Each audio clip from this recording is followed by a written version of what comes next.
Pertamanya nak melahirkan rasa kegembiraan lah terdapat duduk pada hari ini. Walaupun mungkin kita berbeza sedikit lah dari segi fahaman dan dari segi sebagainya, tapi kita mampu duduk di sini bersama untuk membincangkan satu titik persamaan kita, iaitu menentang Islam liberal. Pertamanya mari kita panjatkan kesyukuranlah atas nikmat ukhuwah ini, sebab firman Allah dalam Quran, wa'allafa baina qulubihim law anfaqtum ma fil ardi jami'a ma allafta baina qulubihim walakinna Allah allafa bainahum innahu azizun hakim. Nikmat ukhuwah ni, walaupun Allah kata walaupun kamu belanjakan seluruh harta atas bumi ni, kalau Allah tak bagi ke hati kita rasa sayang sama kita, takkan ada. Jadi mari sama-sama kita panjatkan kepada Allah kesyukuran kita dapat rasa ukhuwah pada hari ini dan dapat sama-sama duduk di sini, insya-Allah. Jadi Ana akan bercerita sedikit tentang Islam liberal daripada 3 sudut. Yang pertama, pengenalan; yang kedua, kesan; dan yang ketiga, langkah untuk kita menghadapi Islam liberal. Yang pertama, apa itu Islam liberal? Adakah dia sama dengan liberalisme? Islam liberal ni, dia menafsirkan semula Islam mengikut hawa nafsu. Jadi dia menolak penafsiran ulama, ijma' ulama tentang penafsiran ayat Quran. Dan penafsiran dia tak ada kaedah. Semua orang boleh tafsir Quran. Contoh Ishaq Manji, macam mana dia menghalalkan homoseksual. Dia kata manusia ni sebaik-baik kejadian, laqad khalaqnal insana fi ahsani taqwim. Jadi sebab dia sebaik-baik kejadian, tak logik lah dia homoseksual tu satu benda yang salah. Maknanya lepas ni kalau antum buat salah apa-apa pun, kalau pakai dia punya kias dengan Ishaq Manji ni, antum pergi bunuh orang ke apa, tak ada salah. Sebab dia sebaik-baik kejadian kita ni. Itu yang pertama. Yang kedua, apa persamaan Islam liberal dengan liberalisme? Yang pertamanya, Islam liberal ni sama dengan liberalisme sebab titik akhir dia Islam liberal dengan liberalisme ni, dia nak memenuhi kehendak manusia. Beza dia, Islam liberal dengan liberalisme ni, liberalisme dia guna hujah PBB nak halalkan homoseksual, dia gunakan hujah PBB, human rights sebagainya. Tapi Islam liberal ni, dia nak halalkan nafsu manusia ni, nak halalkan memenuhi nafsu tanpa had ni, dia guna hujah Islam. Contohnya di Indonesia, dia nak halalkan pornografi. Ini kiai-kiai Islam liberal ni, dia nak halalkan pornografi. Dia kata dalam Quran ada cerita kisah Yusuf dengan Zulaikha, maka itu ada unsur-unsur pornografi, maka pornografi itu halal. Kenapa? Dia matlamat akhir dia nak penuhi hawa nafsu, tapi Islam liberal ni digunakan ayat Quran. Itu je beza dengan liberalisme. Dan dia bahaya sebabnya titik akhir tadi. Titik akhir kita sepatutnya mencari redha Allah, memenuhi kehendak Allah, bukan memenuhi kehendak manusia. Jadi sebab dia persoalan akidah, sebab tu yang satu benda yang sangat berbahaya pada kita, Islam liberal. Dan kalau bincang susul galuh dia, dari mana datang pemikiran Islam liberal ni, semalam Ana baca buku, tapi tak sempat habis, Barang ada exam pagi tadi. Tapi susul galuh dia, macam mana boleh datang Islam liberal ni, dia sangat kompleks lah. Ada orang kata datang dari barat, ada orang kata datang daripada orang Islam tak puas hati dengan institusi keagamaan yang selalu jumuk sebagainya. Tapi tak penting sumber dia dari mana, yang penting kita tahu dia dah sampai kat kita.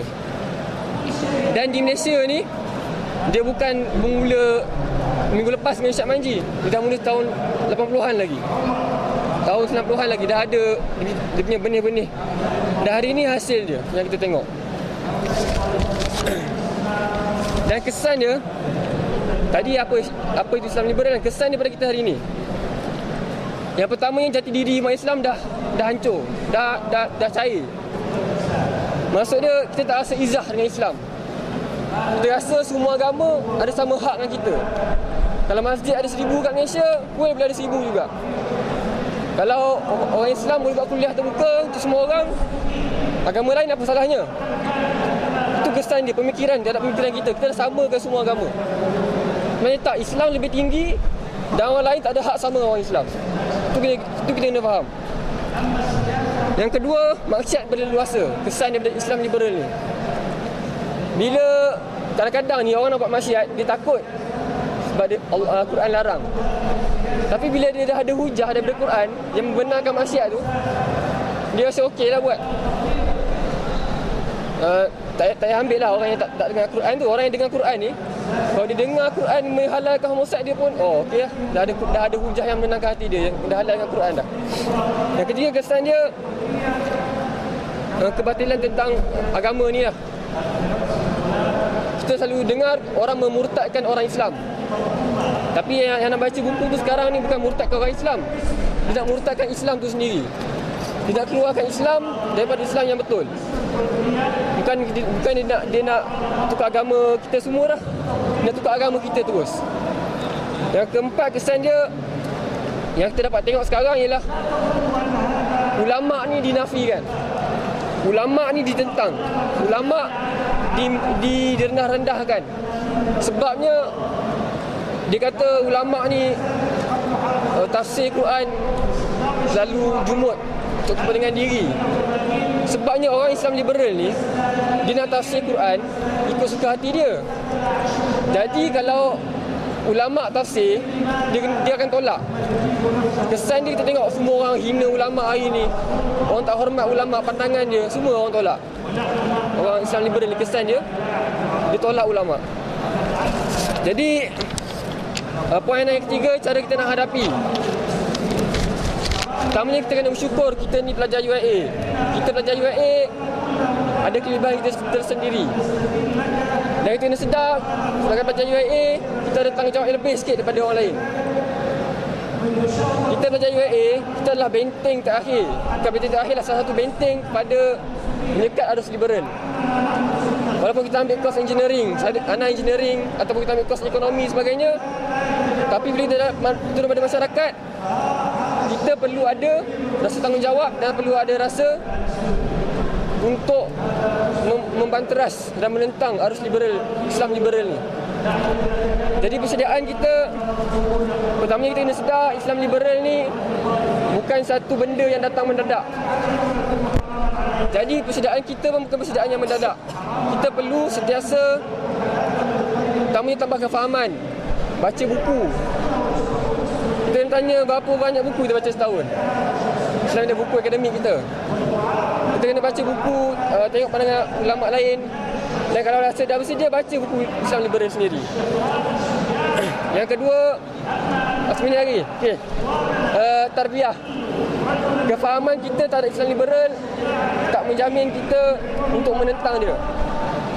Kalau kita tak tarbiyah jiwa kita, iman kita, walaupun kita tahu Islam liberal itu salah, tapi sebab nafsu kita rasa nak, kita ikut juga.